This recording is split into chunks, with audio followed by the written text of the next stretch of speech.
Hello, bonsoir. Hello, everyone.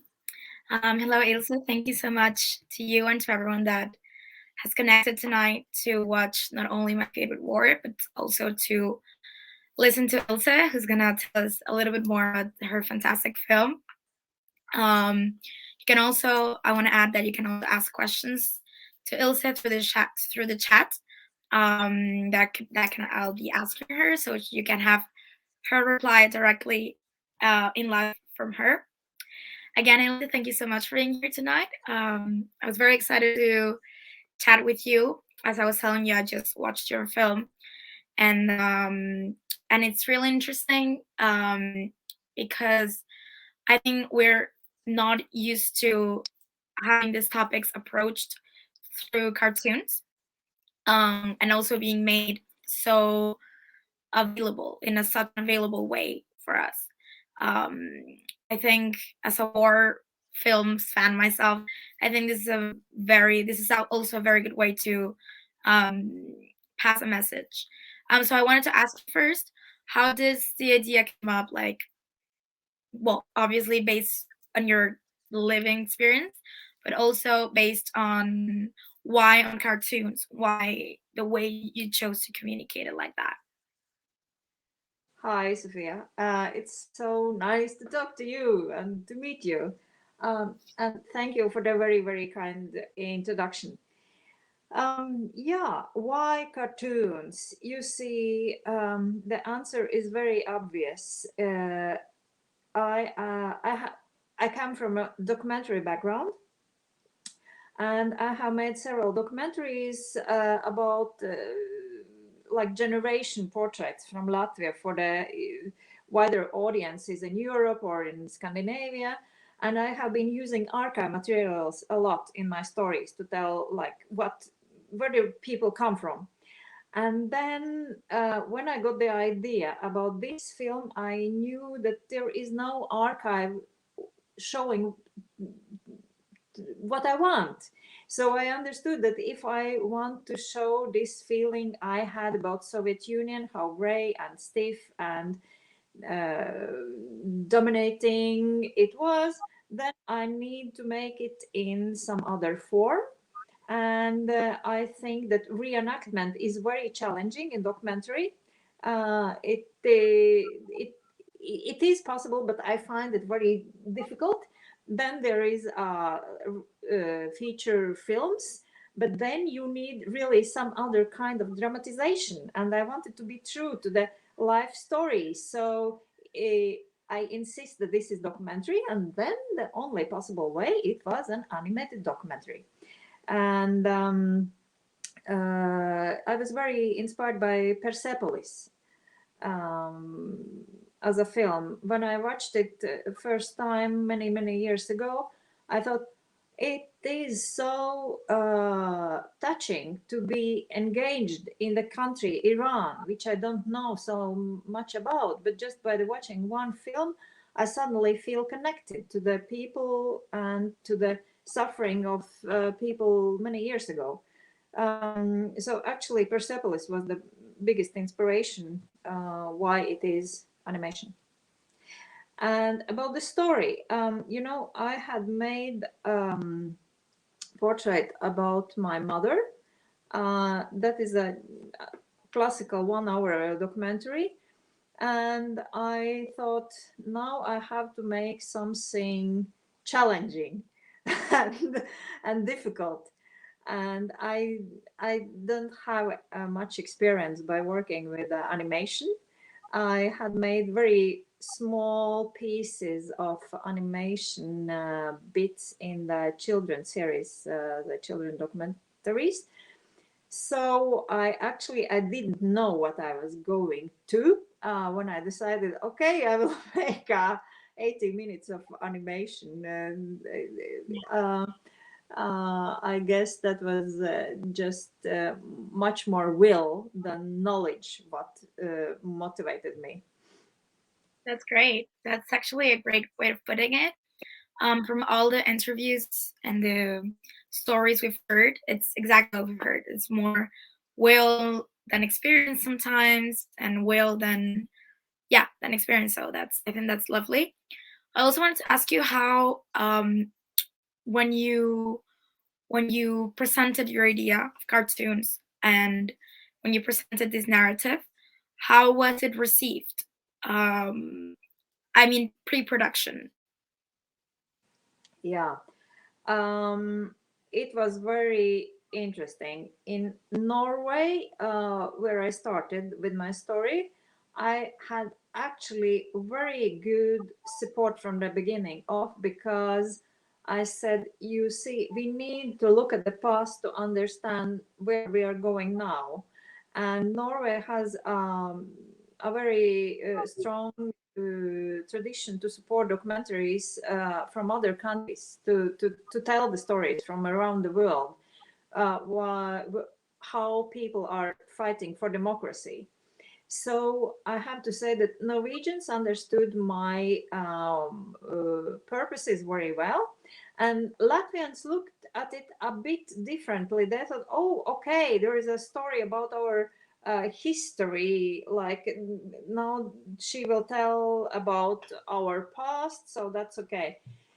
Problems started with the funding when I had to go outside of my home countries, outside Norway and Latvia, because then I met so many questions, because then you're kind of not telling your home story. And there were so many questions. Why do you have to talk about past? It's Mm, relevant. And why this form, because especially in the beginning for documentaries you are very um, kind of obligated to apply for TV, and TV channels has difficulties with such format because it's too artistic for them. mm. So actually that's hard time in that piece, in between, when I had to pitch it outside Scandinavia. Great. I was wondering, I was going to ask you further, but you already brought it up. The whole past thing. I think, especially when it's a past that is not that far away, because I think,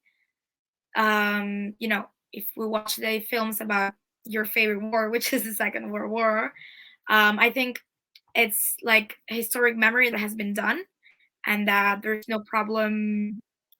Like, it might be healed, more healed for the country itself, whereas your story is very much, we could call it, recent.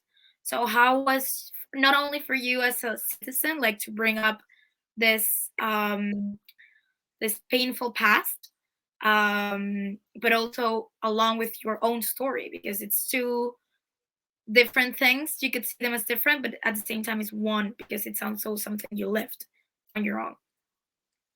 um, some moments while writing the script were painful. That's true, because I was going through those moments in my life who were painful, especially about my mother and how she was pressed to join the Communist Party. And then all those questions you have for yourself: who is your father? Why he was like that? And you remember him as a very joyful and cherished person, Hmm. and at the same time he has this stamp that he was a member of the Communist Party. And at the same time you don't have a living person to ask those questions: what are you thinking now? So it is just my memories, and I'm struggling with them, because they are two opposites, kind of, in one person. So I had some moments where I just cried for a very long time, how to get it on the script and get forward. um, but I had chosen to speak about politics, and to tell about this past from the angle of politics and society, because it was how my mom's family was. They were talking about politics a lot. Mm. I mean, I meet very often people here in Latvia who say, "Oh, we didn't care, we didn't talk about this, and you were a bit special." But then I say, "That's my background. That family really was like that because they had this drama. They kept it very alive because of my grandfather, who had Mm. fortunately returned from Siberia." And he listened to Voice of America. He listened to this forbidden radio, and it made political tension inside the house while I was growing up, because I understood there is something forbidden, and all those things you catch. And the most difficult thing is, and as I'm saying in the film, the grown-ups want you to know, and you don't know what they want you to know, and they want you to understand, and you are kind of guessing what is that. And you are kind of, as a child, emotionally in some blind room, and it was political. It wasn't about myself as a person, or some intellectual development, or some skill development. It was about political understanding. So I was very influenced by that. And then I have to say, when I started, and it's 10 years ago, Mm. uh, to work with this film, I understood that, of course, there is a new generation in Latvia who has no memories of the Soviet time. We kind of speak the same language, but they don't have any more references to that world that happened.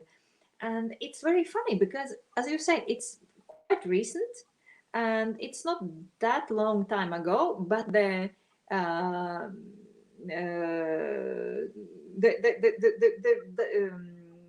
the direction is completely different. How people are thinking, what they are oriented to, and what kind of stories they are listening to.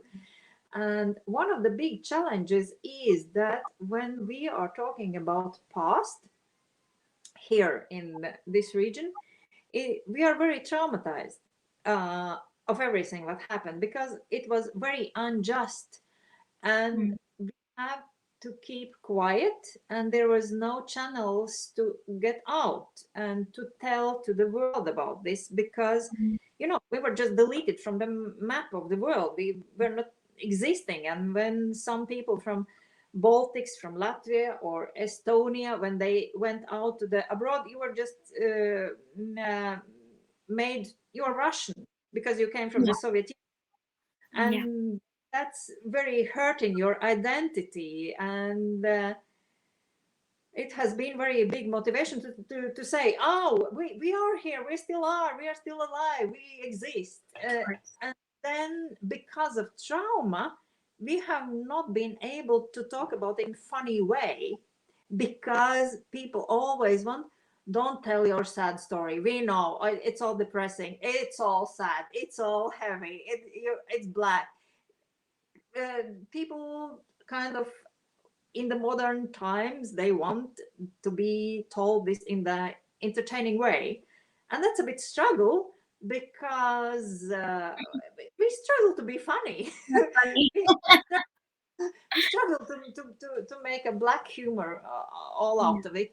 And then I think, okay, the film is just one step in the common process to make it to look easier on those things which are really hurting us. Mm. It's something I did notice in the film. Um, at some point, I found myself, as you said, it's a sad story. It's traumatizing. It's sad. It's there's not a funny way of telling it. But I think there was a really good balance between, the sadness inherent to the story with, it's the voice of a little girl that is discovering herself, but at the same time, what is going on in her country. She you go through a lot.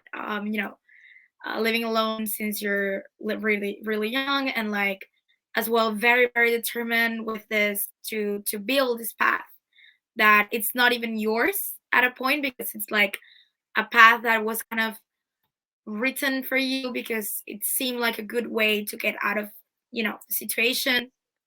um, and I think that it's really interesting how you can like how you captivated all of that, and as you said, in a non bloody way because obviously there was a conflict, so obviously it can be shown as we're used to see in movie wars, in war films, sorry. um so I guess my question is, um did you do you think that that is the way of communicating your message, like it's like a more pedagogical sense to it, or it's just how you do storytelling? I think as a directors, we can't escape the personalities we are. So I had to be true to my way of speaking and my way of delivering this message because of my personality. I can't be, very intellectual. There are people who are very intellectual and they make wise things. I'm mostly the person, speaking from my heart mainly. And if I have all those traumas in me, so uh, I really admire everybody who makes comedies. I think it's so difficult to make people laugh, and I consider them to be masters. So I think it was my way to be true to myself, because I couldn't. It didn't help to kind of to try to be wiser than yourself are, or calculate yourself to some conclusions. um, I was just watching around and thought, okay, what I can make out of this, of the story I have. And then, of course, I was very motivated by the war stories around me, like civilian stories in that region, which is some part of the common consensus, that while I was growing up, there was not focus on the humans as wars in itself, to be a human being, because it was glorification very much of the army. That army were the heroes, the army were those who brought us peace. And there was very big motivation in me to tell those civilian stories, that they suffered too, that war is a suffering for people who live there. Actually, they have to feed those armies. And to make it in balance, I guess it was very many directions in one story, like covering the World War II and family history and the whole Soviet thing. But I guess this is like they say about songs of David Bowie. You can't get one right answer from his lyrics. It's a map. You are getting some map, and then you can find the point there and point there. And maybe it's a bit like too with my film also, that you can watch about the Soviet times, and then you can get some understanding about how it was to be part of this Soviet Union for us. What do you think? Well, as you're saying, like you were saying before, it's a story that needs to be talked about. Because I completely agree. Like, if you don't know where you're coming from, there's no way to go farther. Um, but what do you think the impression was on people that watched it? Like, Um, you know, our country in Latvia, we have lived kind of for 50 years, where we have developed very special language of giving a hint, giving kind of just winks, and not saying things out. And we are quite emotional, of course, but we have to keep it inside us, like all normal introvert Nordic people does. So in Latvia, the response in many cases has been that people get really emotional because of the story, that they say that they are touched and moved, and it has been very special for me to see that both elder persons and people my age, but also young persons, and that has really surprised me, that they also get this emotional connection, because I thought for them it will be more like informative film, that they will say, oh, okay, yeah, those Soviet organizations and how work this and that, but to get response from them in this engagement and emotional level, that's for me very touching as a director. And then from people abroad, I'm really grateful how people react to the film, because I feel that I have made a connection with many different people around the world. Uh, since film has been in many festivals, and getting the feedbacks from everywhere, both in Asia and many countries of Europe. And of course, in Europe, you have those Eastern Bloc countries who has been under the repression of Soviet Union, like from Romania and from Serbia, and people are writing, I remember this, and I share your experience, and I share your memories of fear and so on. And then it's very touching and moving to read reviews from countries who were, as we call, capitalistic countries, like the free Mhm. countries, like Spain and France, Mhm. Italy, and people are writing that they get this understanding of how it is to be in the authoritarian state and be suppressed by the authoritarian leadership. And I okay, I made a film. And I was hoping that people will see this, but when you get really that much attention, it's overwhelming and makes me very happy. That's true. No, Mm, definitely one of the other things I wanted to ask you, because I think we rarely get this out of the story, because I think it's also it's a story very particular to, as we're saying, Eastern countries in Europe.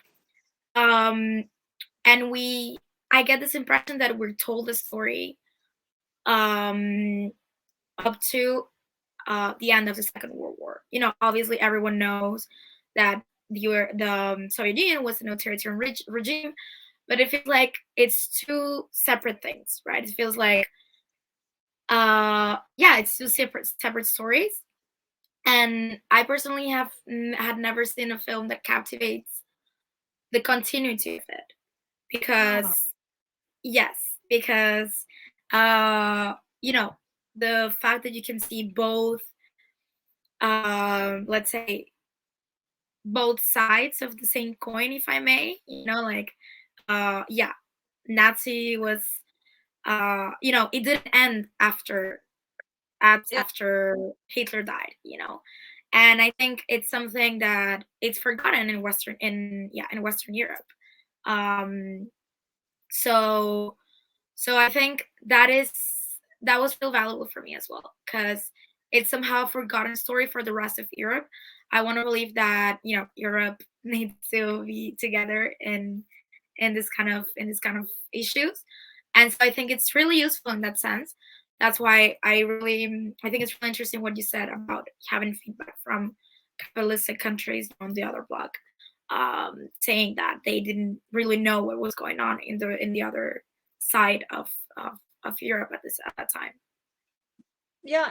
We have this thing we call emotional truths, and I think, of course, when you are told in your school books about, yeah, the cliches about those people who lived in the very small flats and they didn't have food and they were unhappy, and so it's lying in your history book. But then I think when you get this personal story about this concrete Mm. house, and how cold it is, and there really is this lack of the food in the stores, um, and of course, I was like more observing as a child, and you have this in film because I think when you're grown up, you have to solve this somehow. While as a child, you're a bit observing this situation, and you are not still in the position when you have to solve and do something for your family. In this case, like my mom had to. So I think that's why it's very much into the emotion of those Soviet times, because I had the time as a human being just to look around and keep in me all those experiences to make them to be expressed someday later. And the whole story is what happened with the pencil sharpening, like I was saving wood, and the naivety, it's all true, but I thought you always can make it more funny, but it was how it felt, kind of how it happened, Yeah. and in those days. But I have to say that especially this one scene when the class becomes members of the communist organization for children, that was the main reason I wanted this whole film to be animation, because archives from that ritual, they are showing just happy children, and smiling and like excited. We were scared, we were so scared, because it is like religious ritual. You are ending the children's classes, the third grade, and then you have to say your name out loud, and you make a commitment in front of your comrades, and this all is very cleverly planned by the state, because they push you through some steps where you feel like in the religious Yeah. ceremonies that are getting older, and everybody passes them. So that was really clever, made up by the state, how to um, bring this communist organization instead of rituals you have in society. And I'm saying in the same time, I have said in many interviews, you see, in my town there were two people who had a film camera, 8 millimeter cameras. So nobody could document something, from your private life like we now all do with our phones. So Yeah. those people with 8 millimeter cameras, they were not sick in their head. So they could imagine to go to school and film something like this ritual when your kid is becoming a pioneer, as some cherishful moment for the future when you watch your Christmas, Yeah. video year after year. So to look at it, oh, see how nice it was becoming a pioneer. It's like, oh, just let's get away from that. So there is no archives, not from a private or not from the state, who shows how terrifying it was, how stiff we were. And in my case, my teacher, this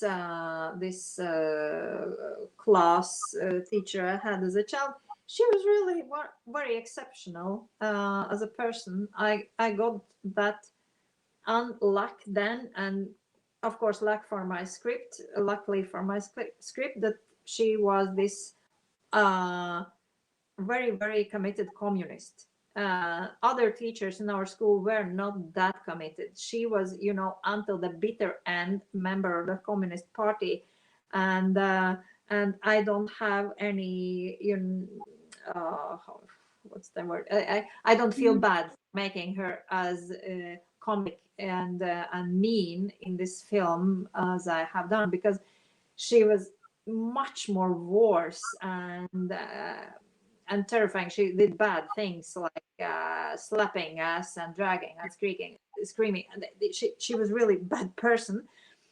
So I don't feel bad for exposing her like that way. But she was member of the Communist Party at the very end, and when there was this coup against Mikhail Gorbachev, she was Yeah. the only one in our little town who supported this moment of anti-Gorbachev, anti-perestroika movement in the Communist Party. So she was, yeah, special in Wow. that.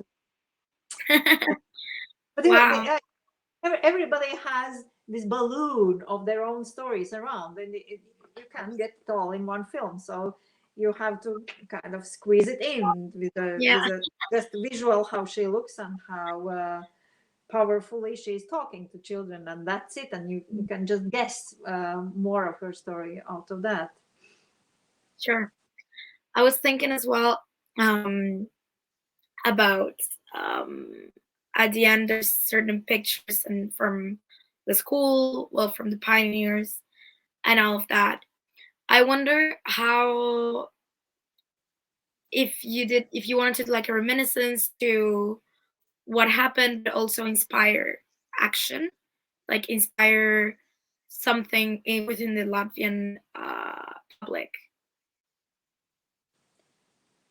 Yeah, you know, when I started with the film, and you say it is a defense for the democracy, and it is about showing that democracy actually is a process. It's not a status where you just stay in one place all the time.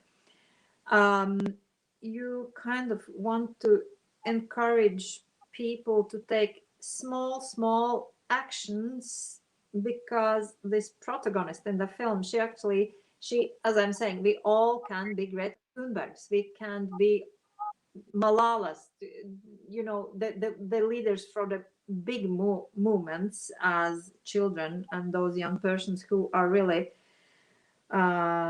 exceptional. The important thing is that you make those small steps forwards better society in your own life, and you're questioning your daily life. What's my little tribute today and tomorrow, and what can I do? That's mainly those things. I hope that people can identify, like with this child who feels very often that I am helpless.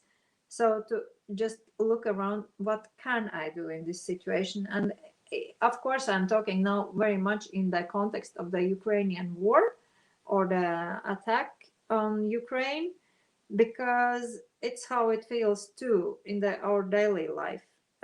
When this aggression started, what can we do as a small, okay, Latvia is a small country, but we are also just people, and we are expressing all the time our concerns and doing a lot of personal small things, how to bring it more forwards, like, yeah, money raising for support that we have done. And the very funny thing is that we are running out of textiles in brown and gray colors, because we are making those camouflage nets for the Ukrainian army in Latvia. And people I colored a lot of my husband's t-shirts, the white ones, to the brown, to donate for the Ukraine, to cover their objects where they don't want to get missiles on. So all those small practical things kind of help that to you, to give this feeling that you are not giving up and just watching news. And then of course it's the how you can influence the opinion of the society, which is not easy, and you have to see how to express to your government, don't make it on the break. We have to move forwards the solution, because it's terrifying that it's happening now in the 21st century in Europe. And that's the sad and strange thing, that I have received a lot of comments and questions from people saying your film has become like actual for the day. And I'm Yes. saying, yes, unfortunately it is. It isn't film about past. It is film about what Ukrainian kids want to escape from. And the brainwash I have seen in some Russian schools, uh, we can come back to this topic. I'm also Yeah, very why you made such a contradictional title of the film, My Favorite War, because there is nothing to love about war. And I'm saying it is to reveal how big the brainwash of the Soviet Union was to make children love idea that war is something good, uh, lovable. Yeah, that you are participating in building something good in the society by be true to the supporting. story of war and by be trained gradually without marking itself. You become like a soldier who is admitted to the country's rule, and that's terrifying. I think what you just said is very interesting, and I wanted to actually ask you about it. I think there's an obvious link between your film, um, what's going on right now, and what actually always goes on in the world, because all wars are kind of the same. Um, all governments that push for war definitely sell this whole speech on how you're contributing to build something better, how you're contributing to, yeah, to the well-being of your country by actually supporting something that is horrendous and that is, well, awful, as we all know war is. So I think, I don't know how you will see this, but I think your film is definitely kind of like a legacy and like a resource to constantly, to not take certain things for granted, and to also keep, building. I'm guessing Latvia is still building a stable, a certain stability after their past, obviously. And I think the film was definitely a resource to, as we were saying, like their past is fundamental to understand where you want to go in the future, right? And I wonder if that's the intention you made the film with, and if you think in the future you will continue to engage, as you were saying, you're a political person, you were raised in a political home.